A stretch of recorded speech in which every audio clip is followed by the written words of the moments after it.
Hello YouTube! In this video we're going to take a look at infinitism in epistemology. Infinitism is a view about the structure of knowledge and justification. So most of us assume that we have knowledge of various things. I know that I have two hands, that the Earth orbits the barycenter of the solar system, that all species evolved from a common ancestor, that my brother loves me, that arsenic is poisonous, and so on. There's all sorts of things that I know.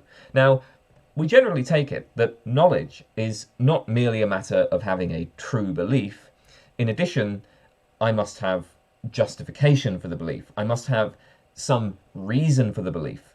Otherwise, it would seem that I'm just taking a guess, right? So, like, suppose I say that arsenic is poisonous, and you ask me how I know this, and I respond by saying, well, I just flipped a coin. Heads, arsenic is poisonous, tails, it isn't, right? I don't have any particular reason for thinking this. I just decided to form this belief after flipping a coin.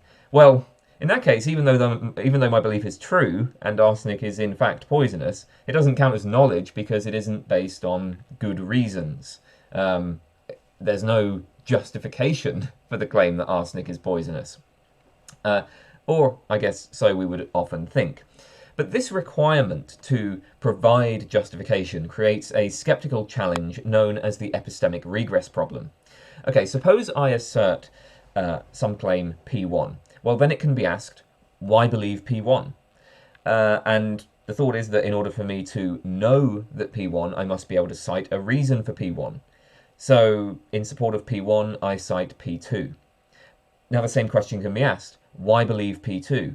And again, in order for me to know that P2, I'd better have a reason for P2, so I need to cite some further reason P3. Clearly, this can go on forever. We are off on an infinite regress. Indeed, we can see that in principle, there are only three options for how this chain of reasons might end up looking. First option is that the chain might terminate. So the chain might end with some belief Pn that is not itself inferred from other beliefs, that is not supported by any other beliefs. But of course, that seems arbitrary. By stipulation, there's no reason for believing Pn. There's no further belief that supports Pn, so Pn seems to just be a mere assumption, a leap of faith.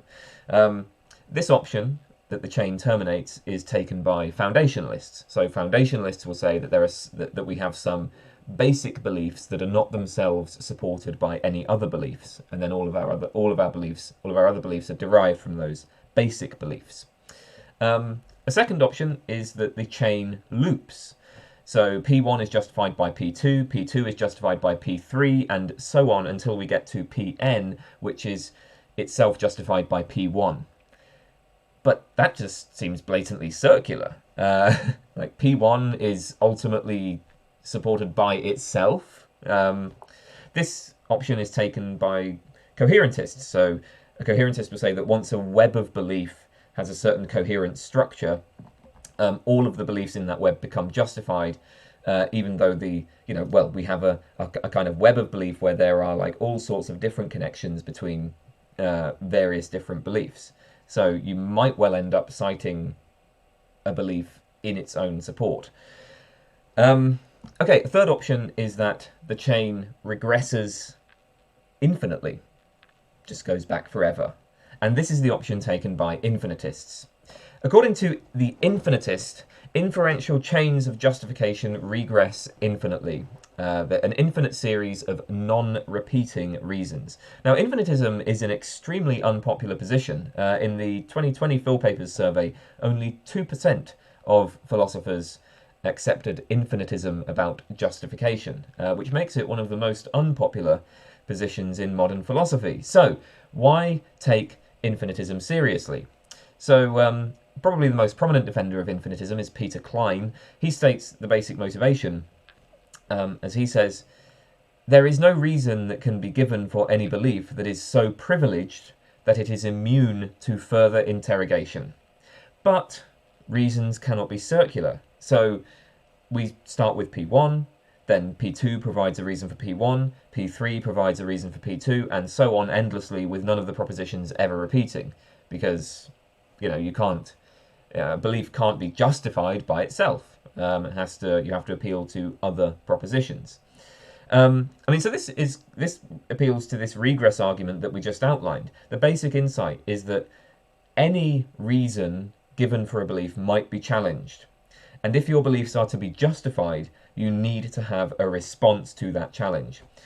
Scott Aiken, in his article Don't Fear the Regress, summarizes the basic point. In essence, the thought behind the view is that if you know, you can answer questions about what you know until there just aren't any more questions. But, as it turns out, there are in principle no final questions. So knowers need to be able to keep coming up with the answers. Now, in practice, of course, arguments will come to an end somewhere. When you disagree with another person, eventually you're going to reach a point of agreement, or you're just going to end the conversation. You don't continue asking questions forever.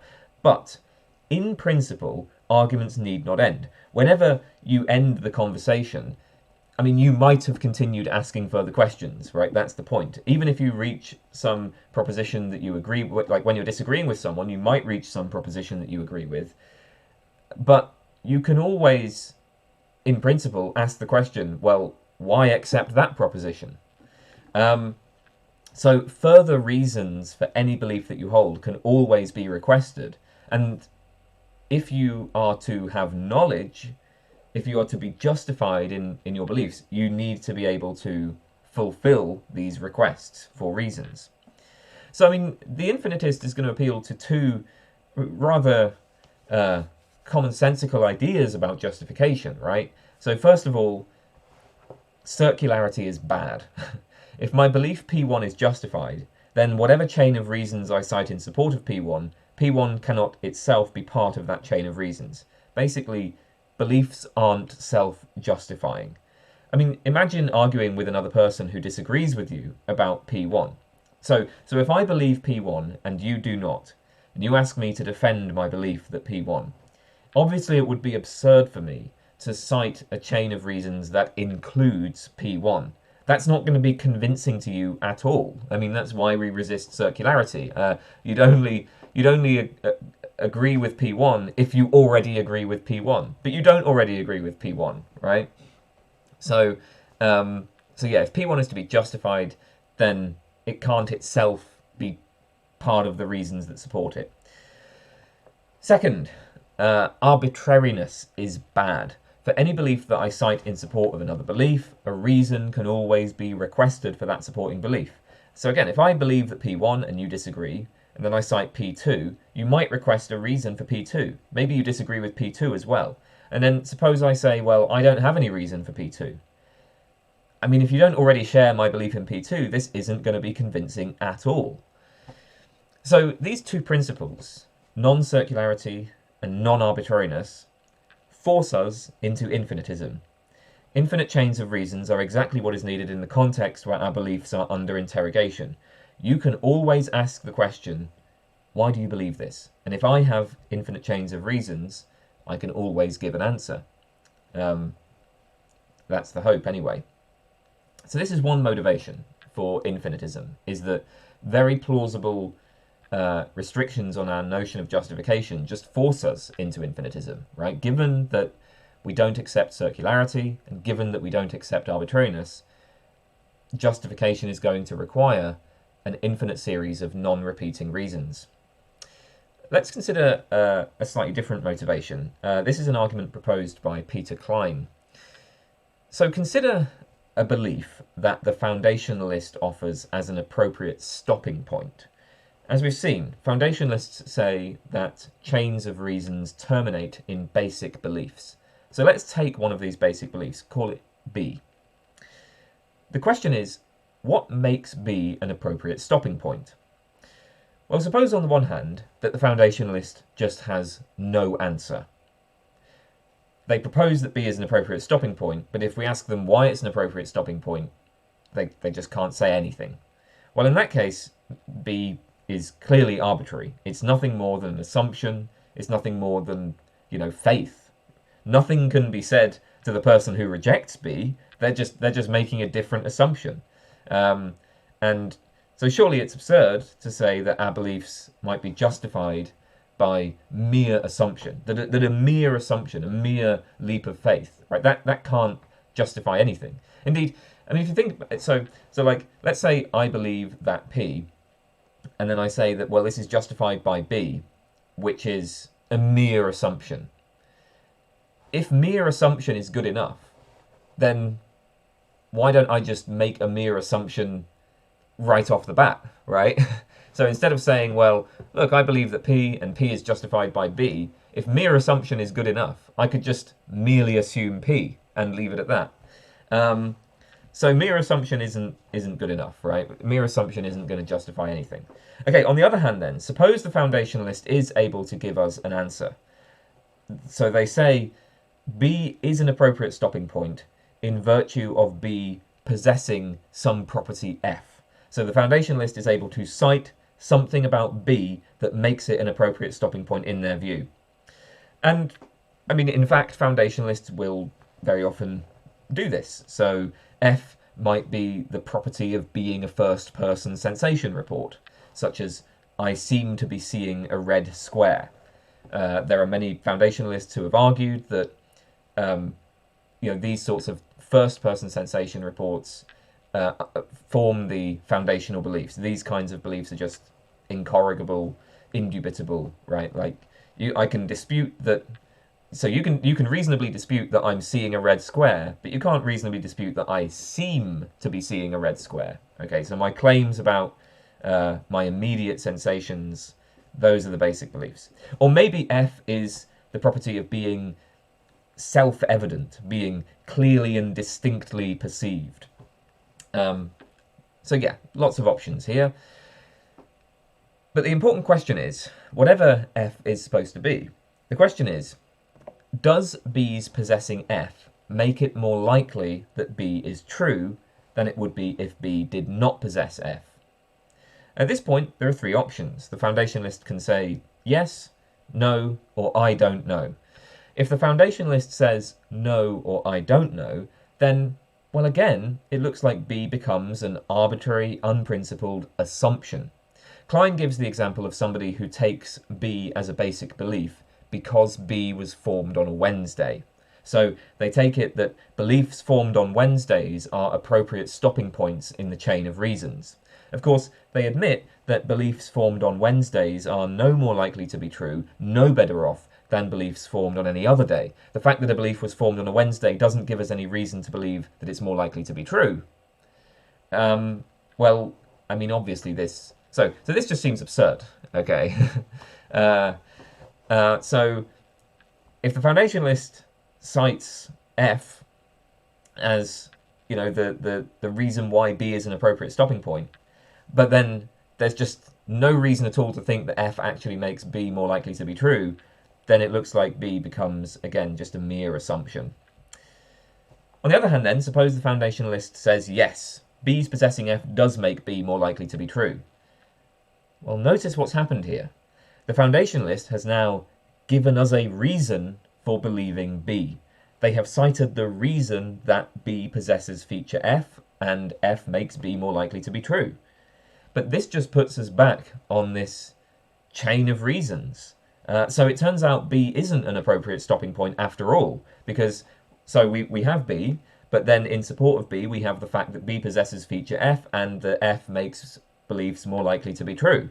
And I mean, obviously this can also be disputed, but the important point is that, you know, we claimed that B was the stopping point, but actually what's happened in practice is we have now given support for B. We have given a reason for B, and we are back into this chain of reasons. So the foundationalist is, I mean, as Klein sees it, if the foundationalist is to be epistemically responsible, at least, they end up being forced into infinitism. Now, this argument that has just been given has been framed in terms of foundationalism. Klein says the same argument can be raised against the coherentist. This is because, for the coherentist, it is entire sets of beliefs that are attributed with this special property. So once a set of beliefs has the property F, the beliefs in that set gain justification. So it's the kind of primary bearer of justification is not going to be a belief, it's going to be a whole set of beliefs. But like once the set of beliefs has the relevant property, then the beliefs within that set are justified. So for the coherentist, of course, the property F is going to be coherence. For any given belief, it is justified just in case it is a member of a coherent set of beliefs. But now we can ask this question. Is coherence truth conducive? Does the fact that a belief is a member of a coherent set make that belief more likely to be true? And again, there are three options. Yes, no, or I don't know. If the coherentist says no, or I don't know, then taking coherence to be the basic epistemic value is just completely arbitrary. It's just a mere assumption. On the other hand, if the coherentist says yes, then she's back in the game of giving reasons. She has not reached the end point. So both the foundationalist and the coherentist, you might, the attempted foundationalist and the attempted coherentist, perhaps I should say, will find themselves in practice forced into infinitism. If we are to be epistemically responsible, this game of giving reasons does not come to an end. Right, well, a quick advert. If you like my videos, you can support me on Patreon. I will be uploading bonus videos to Patreon about once a week, or you can send me a donation on PayPal. I offer private tutoring, email if you are interested in that. I also have a Discord link in the description. So, with that said, then, let's get back to infinitism. Now, since infinitism is so unpopular, much of the work of infinitists is defensive. So much of the work of the infinitist will consist in showing that infinitism is at least on the table. Alright, so why exactly is infinitism so unpopular? Let's consider some of the objections. Probably the most prominent objection to infinitism is the finite mind objection. Our minds are finite. We cannot hold infinite chains of reasons in our mind. So infinitism is committed to skepticism. The infinitist tells us that justification requires giving an infinite chain of reasons. But we can never give an infinite chain of reasons. We can never hold in our mind an infinite chain of reasons. So that means that nobody has any justification for their beliefs. Now, maybe we're willing to embrace skepticism here, but most infinitists aim to give a theory that explains how justification works. They're not aiming to deny that there are any justified beliefs. So most infinitists are going to want to avoid skepticism. Okay, how might the infinitist respond? Well, first of all, there's a useful distinction here between propositional justification and doxastic justification. A proposition is propositionally justified just in case there is in fact an adequate basis for that proposition, regardless of whether or not we're aware of what that basis is. So basically, we'll say that P is propositionally justified just in case there is in fact adequate evidence for P, even if nobody knows what that evidence is. By contrast, a belief is doxastically justified for a particular person S, just in case S acts in an epistemically responsible manner in holding that belief. So basically, we can say that S is doxastically justified in believing that P, just in case S is aware of the propositional justification, just in case S believes that P for the correct reasons. So like if we ask S, why do you believe that P, S is able to cite the propositional justification. Now here's the infinitist view of this. For P to be propositionally justified, there must be an infinite chain of reasons supporting P. As far as propositional justification is concerned, it doesn't matter whether anybody is actually aware of these reasons. There either is an infinite chain of reasons supporting P or there isn't. What's going on in our minds has nothing to do with it. Then we can say that a person is fully doxastically justified in believing P, just in case they can cite this complete infinite chain of reasons. And a person is partially doxastically justified in believing P, just in case they can cite some of this chain. So the crucial move here is just to concede that on the infinitist view, nobody is ever fully justified in any of their beliefs. And this is because nobody can, in fact, traverse an infinite chain of reasons. but we might be partially justified if we can traverse some of that chain. So as Klein puts it, the infinitist will take the belief that P to be justified for S only if S has engaged in providing enough reasons along the path of reasons. Or again, he says, the reason R for a belief B can provide B with a type of warrant that R as yet does not possess because no reason for R has been given or located. So B could be known without R being known. Again, here we would have no justification for R, but some partial justification for B.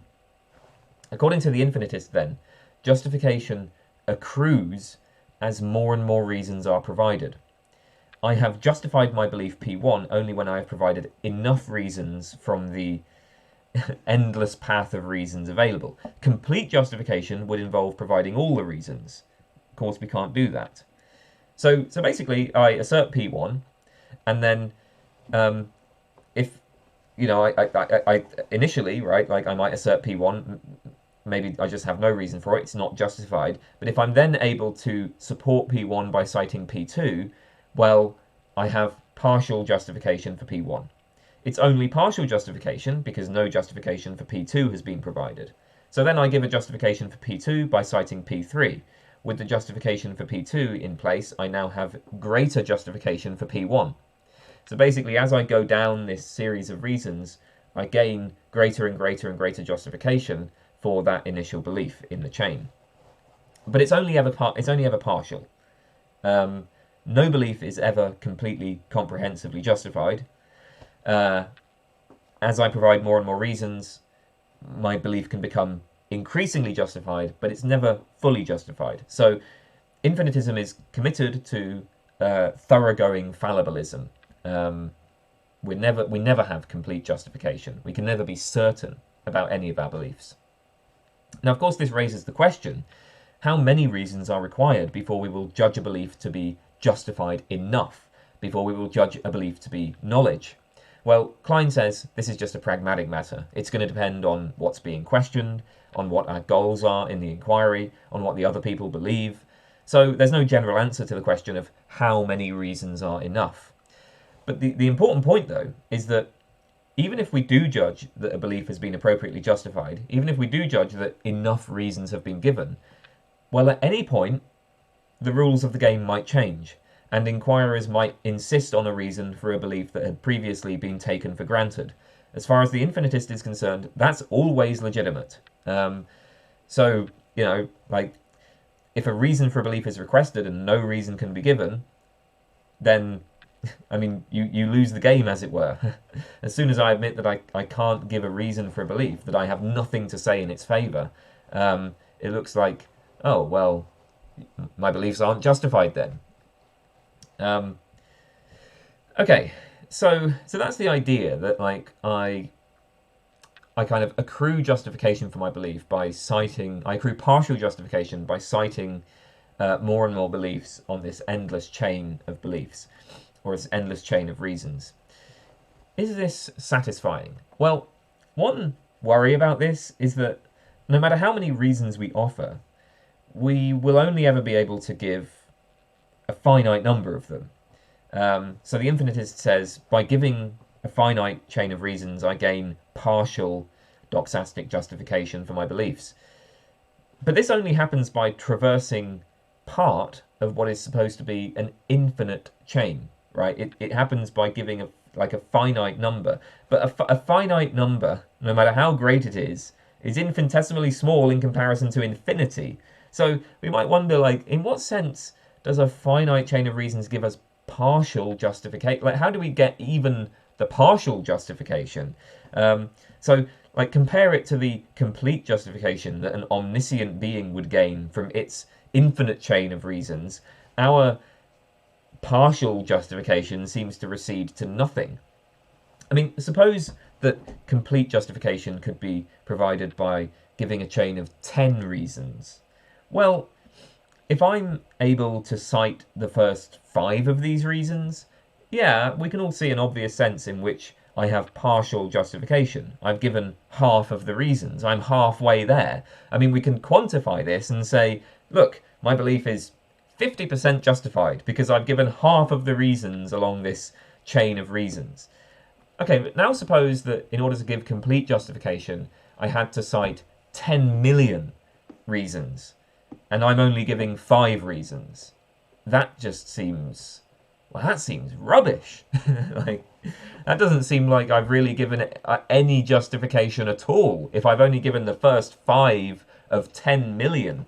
But of course the situation is, well, infinitely worse than that, because actually it's not 10 reasons, it's not 10 million. No, I need an infinite number. So even if I gave 10 million reasons, I wouldn't be... well, I would still be infinitely far from the end. And that seems to be just a way of saying that I would be infinitely far from ever having any justification.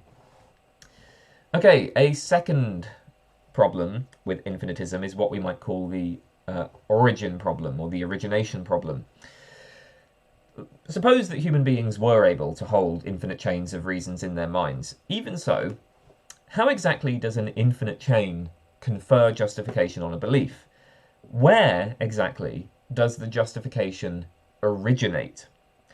So the intuitive thought behind the origination problem is that reasoning, like giving reasons, this transmits justification. It doesn't produce justification. So when I say that I believe P1 and then I cite P2, the thought is, well, P1 rests on P2. It's not the mere act of citing P2 that makes P1 justified, it's just P2 itself, right? The justification is transmitted from P2 to P1. So some belief is justified only if the previous belief is justified. The later belief inherits its justification from the earlier belief. Jonathan Dancy, in his Introduction to Contemporary Epistemology, puts the point as follows.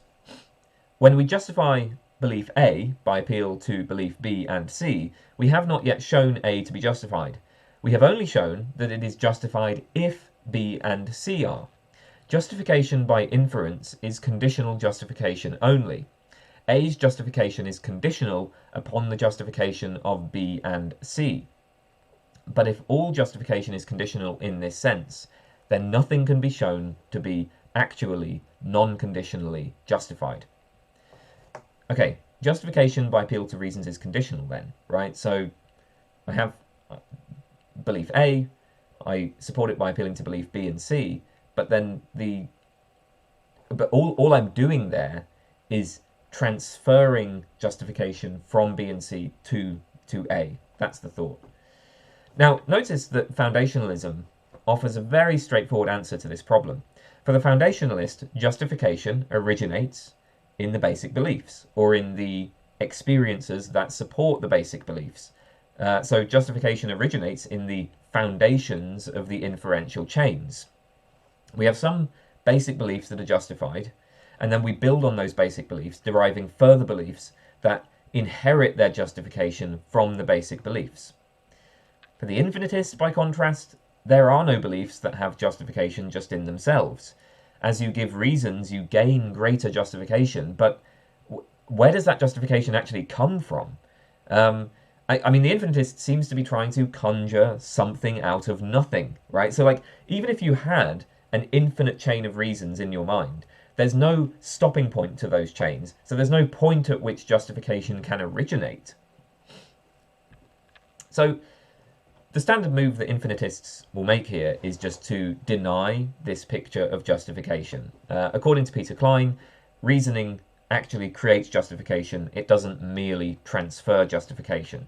So that is to say, like, when I believe P1, the process of finding the reason P2 actually generates some partial warrant for P1.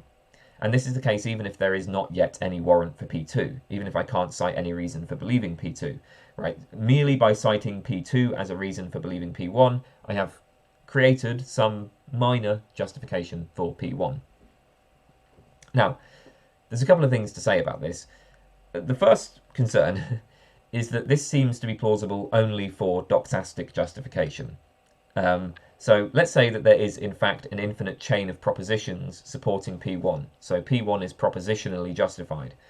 Well then, we might say that by finding these reasons, I can become increasingly doxastically justified in my belief that P1.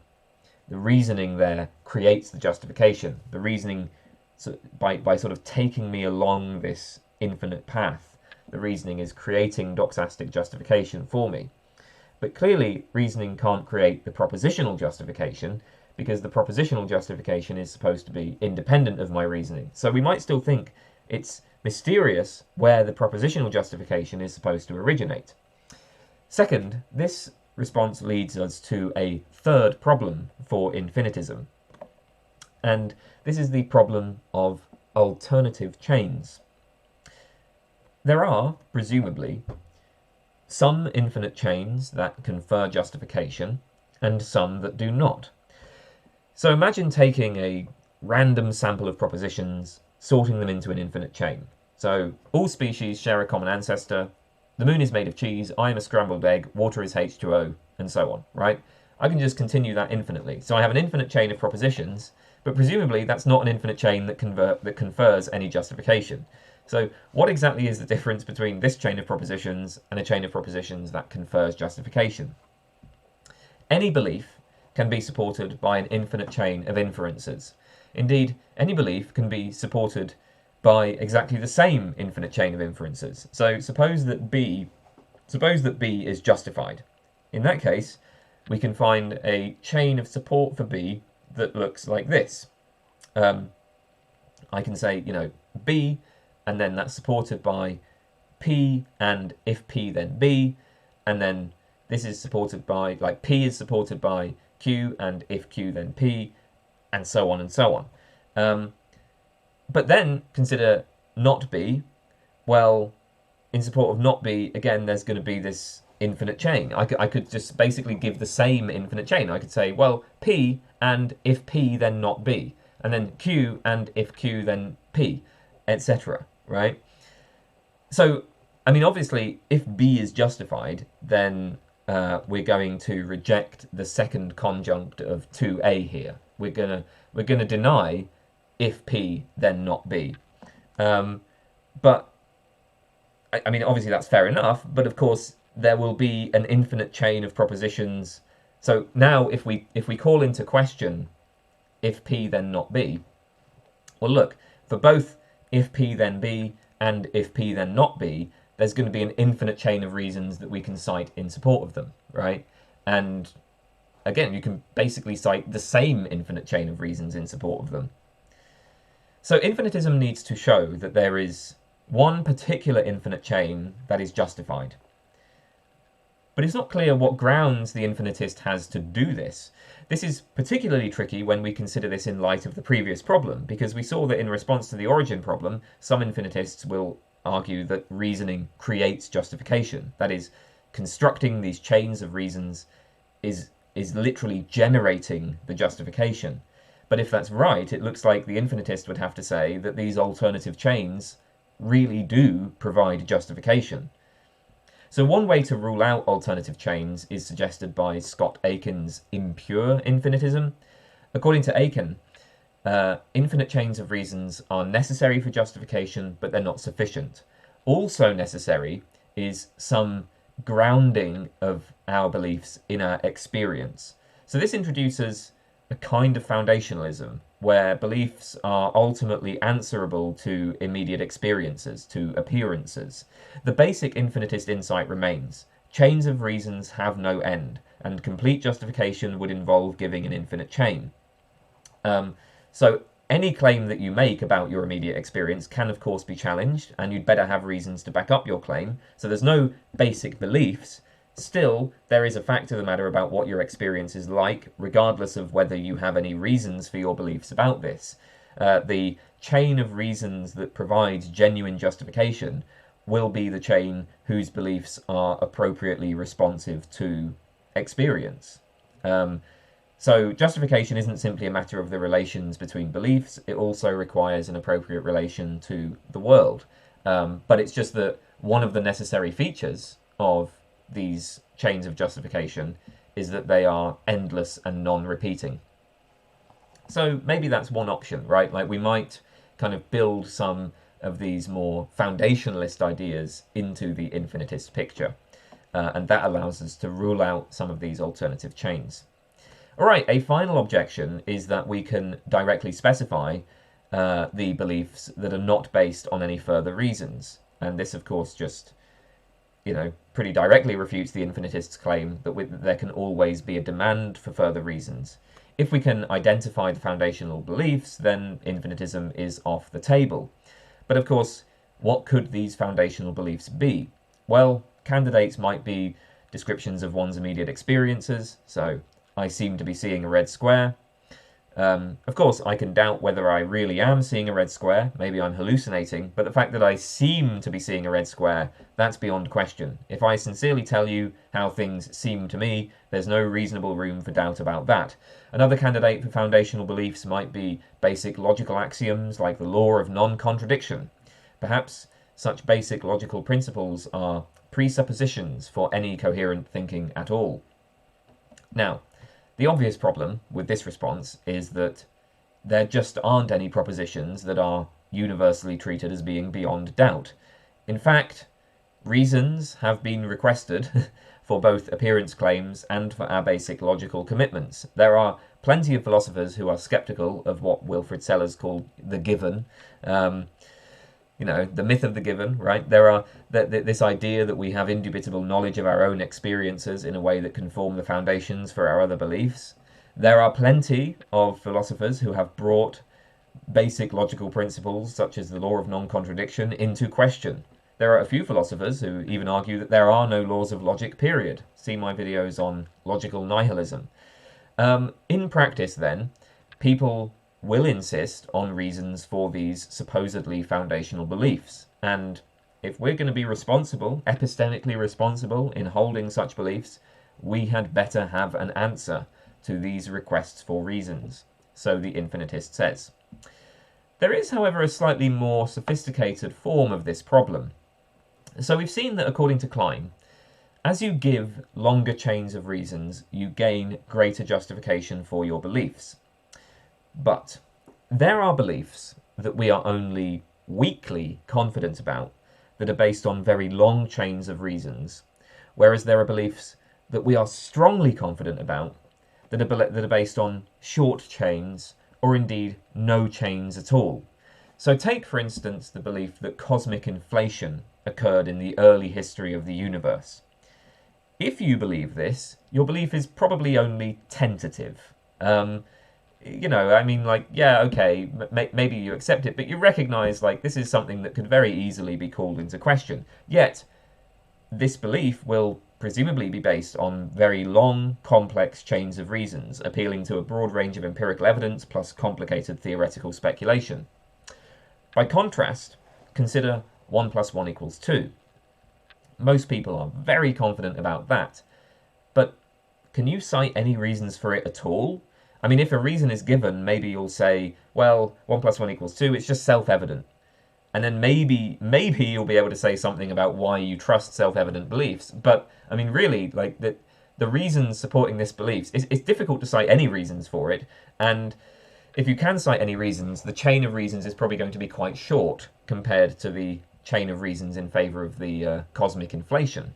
And actually, it's rather obvious why this is. A longer series of reasons has more parts that can go wrong. The more inferences I make, the higher the probability that I have made an error. That is why we are less confident when inferential chains get very long. So the infinitist view of justification gets things backwards. Shorter chains of justification are preferable to long ones because the shorter chains have less room for error. So, I mean, look, we might be able to call these basic beliefs into question, but even so, we can be more confident about them precisely because the chains of reasons in support of them are short, or even non-existent. So, Jeremy Fantle, in his article Modest Infinitism, responds to this worry. Fantle says, yes, it's true that if I make more inferences, I'm more likely to have made an error. But this does not entail that if I cite more reasons for a belief, this belief is more likely to be false. So compare two people who hold the belief that B. We have Sydney and Verity. They both believe that B, and their reasons are as follows. Sydney's reasoning is R1, so B. Verity's reasoning is R2, so R1, so B. So basically, Verity has, she's gone one step further down the chain of reasons that support B. Now notice that both Sydney and Verity are in exactly the same position with respect to R1 and B. The difference between them is that Verity can cite a reason, R2, in support of R1. So Verity can say something in support of R1, but Sydney cannot. Now suppose that Verity is mistaken. R2 is false. Or maybe R2 is true, but it doesn't actually support R1. Well, then Verity has lost the support that she had for R1. But this simply puts her in the same position as Sydney. Without R2, Verity's belief structure is the same as Sydney's. If Verity is mistaken about R2, then all we can say is that she has no more reason to trust R1 than Sydney does. But Verity is clearly no worse off. So, yes, holding a long inferential chain of reasons makes you more vulnerable to error. But this cannot reduce the justification of the belief at the beginning of that chain, relative to somebody who has a shorter series of reasons for it. The reasons in the chain are just giving you answers to potential challenges. And so, yeah, I mean, if one of those reasons is wrong, then, okay, you've made an error, but, you're no worse off than somebody who doesn't even have that reason. So that's maybe answers this concern that with longer chains of inferences, you're more likely to have made an error. But even so, we still have this question of, well, why exactly are we much more confident about, say, 1 + 1 = 2 than about cosmic inflation, even though the latter has a longer chain of reasons in support of it? Well, these beliefs, of course, have different reasons, and 1 + 1 = 2 will almost certainly be one of the reasons that is cited when we trace back the chains supporting the belief about cosmic inflation. Indeed, 1 + 1 = 2 will be involved in the chains for almost all of our beliefs. So 1 + 1 = 2 pops up all over the place in numerous different chains of reasons. I mean, that's probably one reason why we're confident about it. In any case, not all reasons are equivalent. So it is consistent with infinitism to say that, other things being equal, self-evidence provides a stronger reason for believing a proposition than the sort of complex empirical inferences that are involved in getting to the belief about cosmic inflation. If 1 + 1 = 2 is self-evident to you, you have a very strong reason to believe it, stronger than your justification for the belief in cosmic inflation. It's just that if I can cite further reasons, if I'm able to explain the relation between self-evidence and truth, then I'm going to have an even stronger justification for believing 1 + 1 = 2.